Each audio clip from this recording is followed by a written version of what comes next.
어제에 이어서 이제 에스더서를 보게 됩니다. 제가 이제 어제 에스더라는 이름이 사랑과 전쟁과 관련되어 있다고 말씀드렸습니다. 이제 오늘부터 본격적으로 이제 사랑과 전쟁의 이야기가 시작이 되는데, 그 이야기는 이제 왕이 전국에 있는 아리따운 처녀들을 다 끌어모아서 이 소위 말해서 하렘이죠. 그 자기의 후궁들을 왕창 세우는 일부터 시작이 됩니다. 우리 같이 한번 읽어볼까요? 우리 3절의 말씀을 같이 한번 읽어보도록 하지요. 시작. 전국 각 지방에 관리를 명령하여 아리따운 처녀를 다 도성 수산으로 모아 후궁으로 들여 궁녀를 주관하는 내시 회계의 손에 맡겨 그 몸을 정결하게 하는 물품을 주게 하시고. 요즘으로 따지면 이제 미인대회, 미스코리아 뽑는 거죠.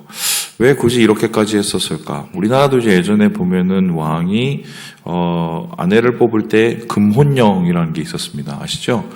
이제 적정 결혼 나이에 있는 여인들을 결혼하지 못하게 해서 거기에 이제 선별해서 이제 간택하는 뭐 이런 이 상황인 거죠. 근데 그런 금혼령과 좀 비교해 볼 때는 지금 이 아수에로 왕과 그의 이 신하들이 한 행동들은 너무 많이 오버하고 있죠. 말 그대로 전국에 있는 모든 여자들을 다 끌어모으겠다는 이 건데 왜 그랬을까? 뭐 여러 가지 이유가 있겠지만 첫 번째로 한번 생각을 해보면은 이 전 왕후 와스티와의 관계에서 일어난 이제 왕의 이 상처, 요즘에 뭐 마상이라고 하죠. 마음의 상처라고 그래서 그것을 이제 볼 수가 있는데 이제 부를 때 안 왔죠.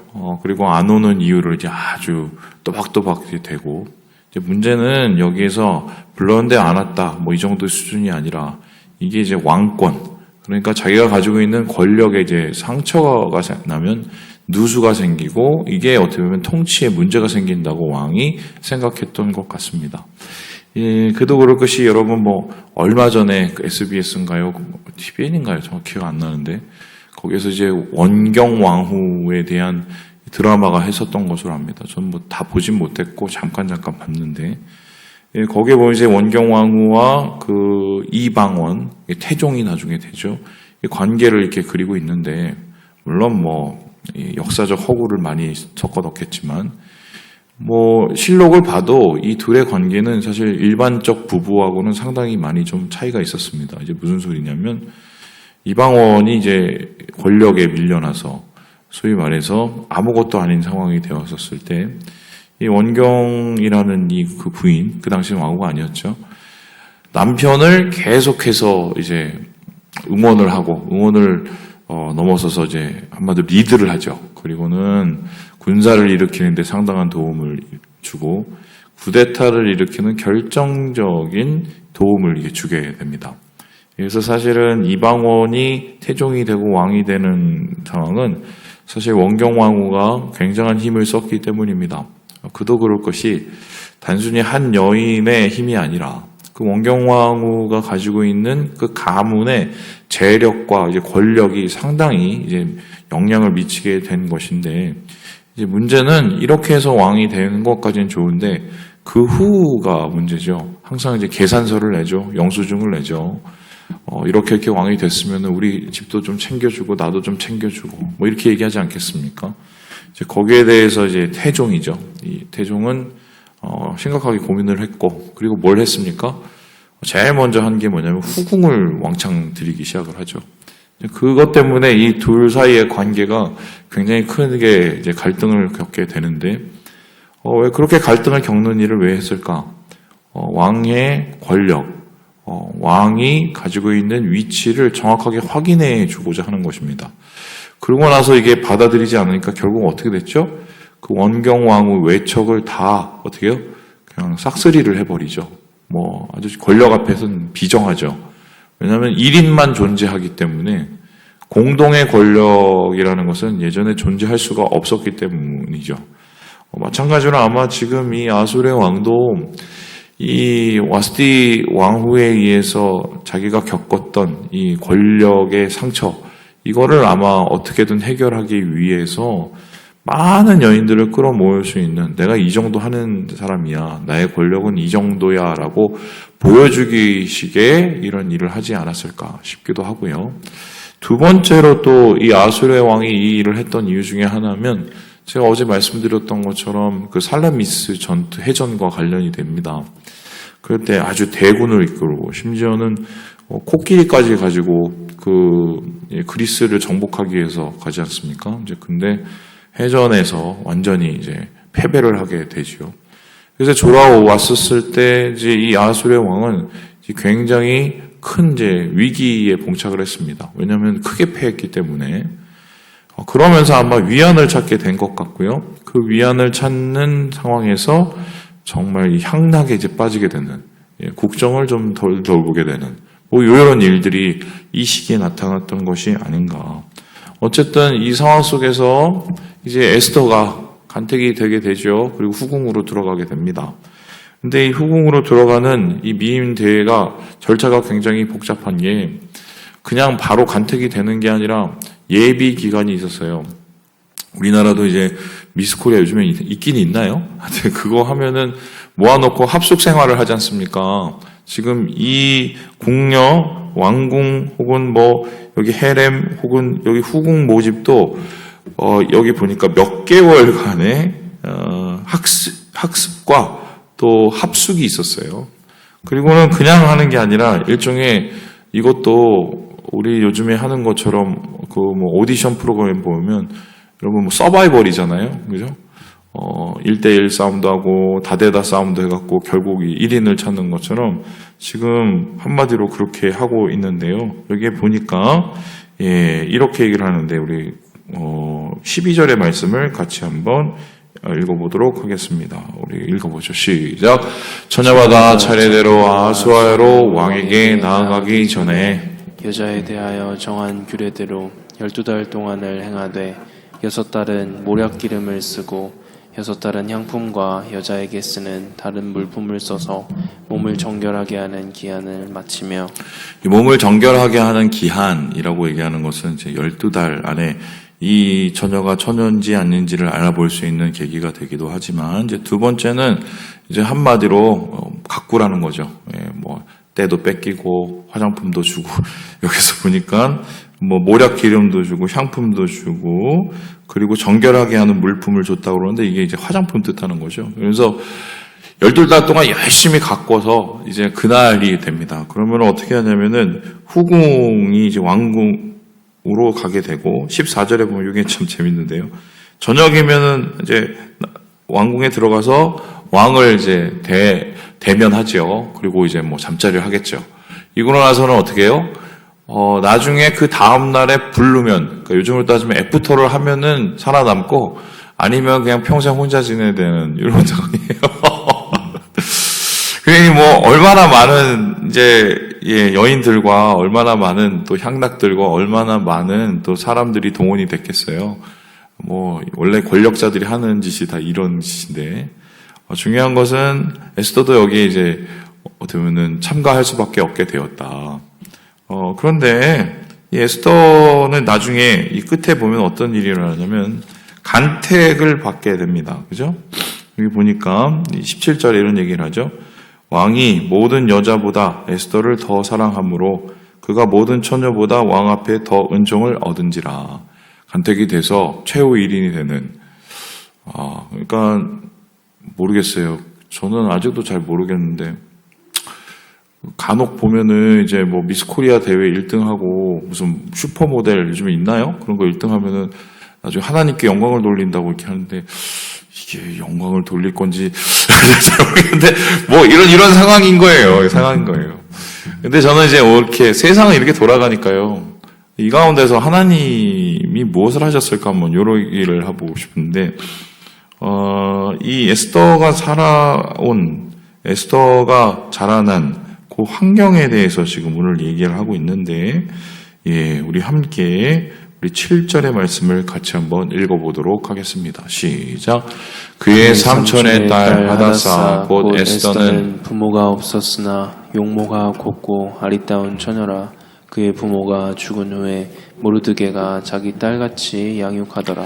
여기에서 이제 에스더와 더불어서 모르드게라는 인물이 등장하게 됩니다. 그렇다면 이제 모르드게의 양딸, 수양딸이라고 볼 수가 있습니다. 왜 수양딸이 되었는가? 6절에 보니까 한마디로 예루살렘 망하고 나서 다 잡혀가죠. 그때 죽은 사람이 거의 예루살렘 인구의 70%가 넘었습니다.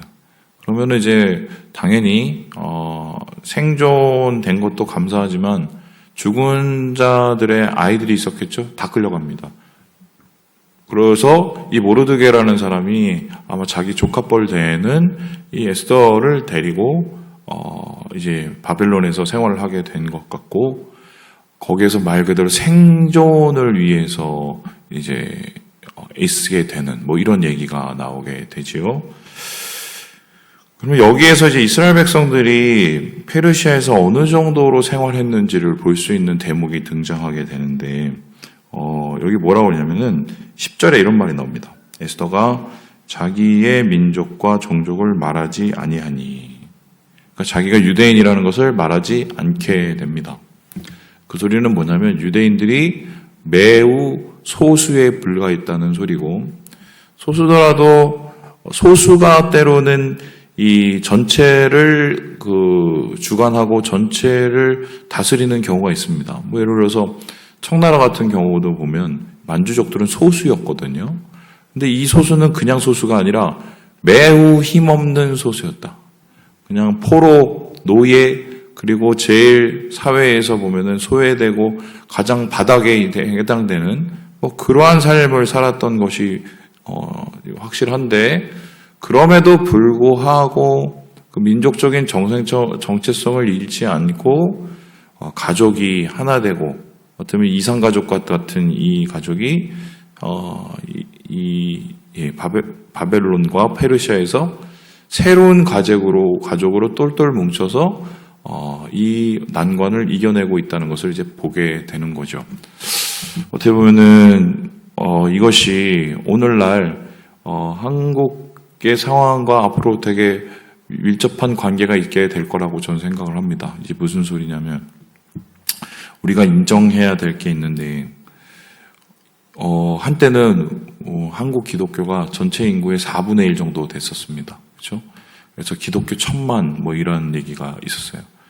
그래서 그때 무슨 얘기까지 있었냐면은 기독교 성시화해서 이명박 그 시장님께서, 그 당시는 시장이었죠. 시장은 잘하셨던 것 같아요. 근데 그때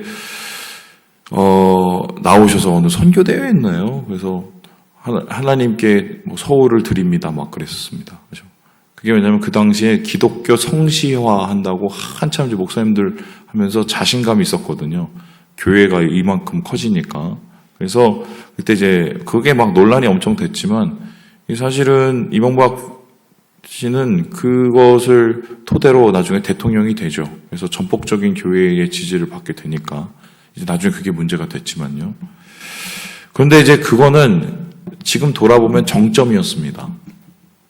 그냥 그 후에는 계속 내려오는 일만 있어요. 그 후에 850만 원으로 내려왔죠. 지금은 제가 볼 때는 이것저것 다 빼고 나면은 500만도 안 될걸요.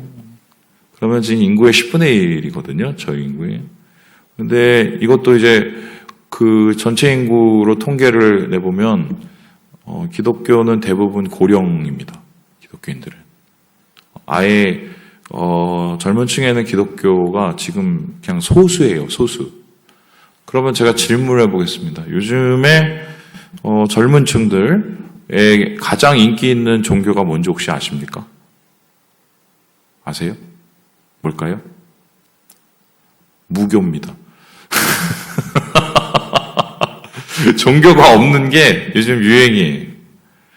그래서 저 젊은 층들에 대한 통계를 보면은 60%에서 70% 정도가 무교라고 얘기를 합니다.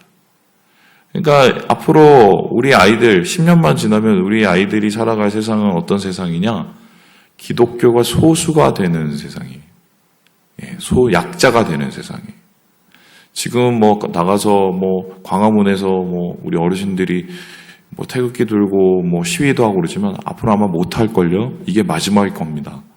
그러니까 지금 페르시아에서 약자와 소수로 살아가는 이 유대인들의 모습이 좀 죄송하지만 앞으로 우리 교회의 모습일 수가 있어요. 어떻게 보면 자기가 예수 믿는 사람인 걸 밝히는 게 오히려 굉장히 덕이 아니라 득이 아니라 실이 되는 그런 시대가 곧 도래할 거라고 저는 생각을 하거든요. 그렇다면 우리가 어떻게 살아야 될 것인가라고 생각을 했었을 때 앞으로 우리가 좀 더 자세하게 볼 필요가 있겠지만 사실 여기에 핵심적인 건 에스더가 아니에요. 에스더서는 말만 에스더서지 사실은 이것을 전체적으로 주관하는 사람은 한 사람입니다. 누구겠어요? 모르드게라는 사람이에요. 우리 모르드게를 한번 살펴보고 마무리해 볼까요? 우리 5절의 말씀을 같이 한번 읽어보도록 하지요. 시작. 도성 수산에 한 유대인이 있으니 이름은 모르드게라. 그는 베냐민 자손이니 기스의 증손이요 시므이의 손자요 야일의 아들이라. 모르드게의 신분이 그리고 족보가 상당히 재밌습니다. 유대인이면 당연히 유다 지파, 그러니까 다윗의 가문인 유다 지파일 줄 알았는데 어느 자손이라고 나옵니까? 여기 보니까 베냐민이라고 나옵니다. 그죠? 베냐민이 왜 그러냐면은 그 당시에 남북이 갈렸었을 때 북쪽에는 10지파들이 똘똘 뭉치게 되고요. 이 10지파의 중심은 여러분 아시는 것처럼 이 여로보암이나 이런 사람들이 되었던 요셉 지파죠. 그리고 이 남쪽은 유다 지파가 그나마 남아 있었었는데 그냥 유다 지파만 있었던 게 아니라 정확하게 따지면 지파가 3지파만 남았어요. 유다 지파 그리고 레위 지파. 왜냐하면 예루살렘 성전을 지켜야 되니까. 그리고 누가 남느냐? 흥미롭게도 베냐민 지파가 남습니다. 사실은 사울과 다윗은 앙숙이고 숙적이었는데 베냐민 지파가 왜 유대에 남냐? 이게 되게 흥미로운데 다윗이 그 무비보셋인가요? 그 장애인이죠. 사울의 손자인 무비보셋을 걷어들여요. 자기 밑으로. 그래서 보호해 주거든요. 그 이유가 뭐냐면은 무비보셋을 얼굴을 보면 사울이 떠올라서 죽이고 싶었겠지만 반면에 무비보셋은 누구의 아들이었냐면요. 요나단의 아들이었기 때문이에요. 요나단하고 약조하고 그와의 우정을 생각해서 무비보셋을 옆에 두게 되거든요.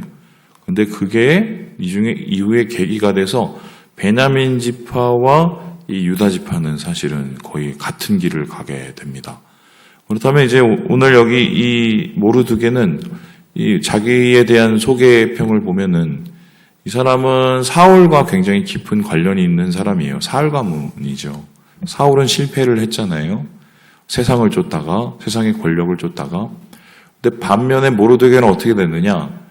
아무 힘도 없는 무지렁이 같은 삶을 이 수상궁에서 사는 중에 그래도 어떻게 보면 하나님을 붙잡는 그 모습을 통해서 자기의 조카도 자기의 수양딸로 그리고 자기의 공동체를 지키기 위한 또 열심을 가지고 그러한 일종의 영적인 재기 이것을 성공했다고 볼 수 있는 길을 가게 되지요. 그래서 저는 오늘날 앞으로 한국교회는 어떻게 되느냐 이 말씀 되게 중요한데 모르드게 같은 사람이 필요합니다.